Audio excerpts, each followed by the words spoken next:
right, Mr. Smith, she said, with emphasis on every syllable. But we will get you out of those clothes one way or the other. They smell to high heaven. Doctor won't be examining you like that, let me tell you. Just piss off now, before I... You should show some respect for your elders, said Bill Smith.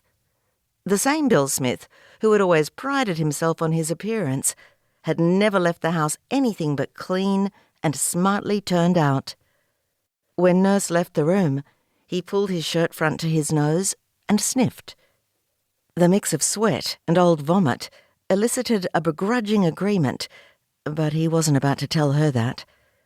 Bill surveyed his surroundings. He was in hospital. Leichhardt Memorial, he assumed, the small rural hospital at the far edge of the Atherton tablelands.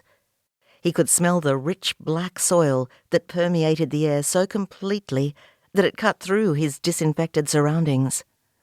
But there was no escaping the hint of old man's bowels that also wafted past now and then. Bill felt his mouth fill with saliva and swallowed hard. Through the louvered windows, he could hear a choir of cane toads enjoying the end of an afternoon downpour. At least he wasn't down in Cairns Base. He could walk home from here. He scanned the room, noting the other occupants, who seemed unperturbed by the ruckus. The gentleman to his right made Bill ponder whether they hadn't already departed this world. Mouth agape, yellow purplish skin that looked like it would tear if touched.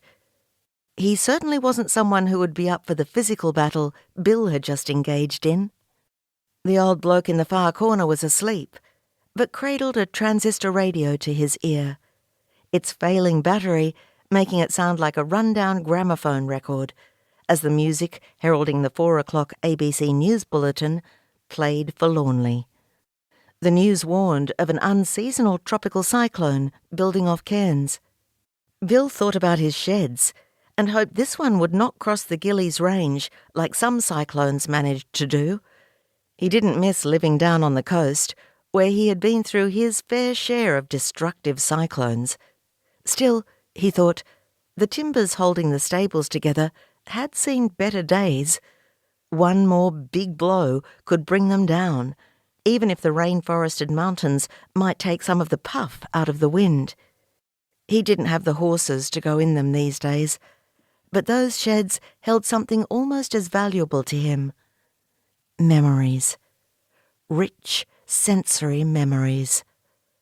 Directly across from him was a gentleman who, save for the few wispy strands of white hair above the blue hospital blanket, resembled a bag of bones in the bed.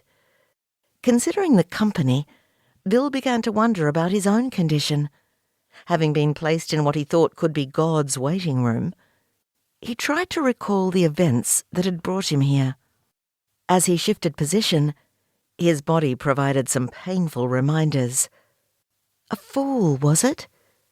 But how long ago? It wasn't from a racehorse, he knew that much. Those days were behind him. No, this was from doing something meant to be far less risky than riding.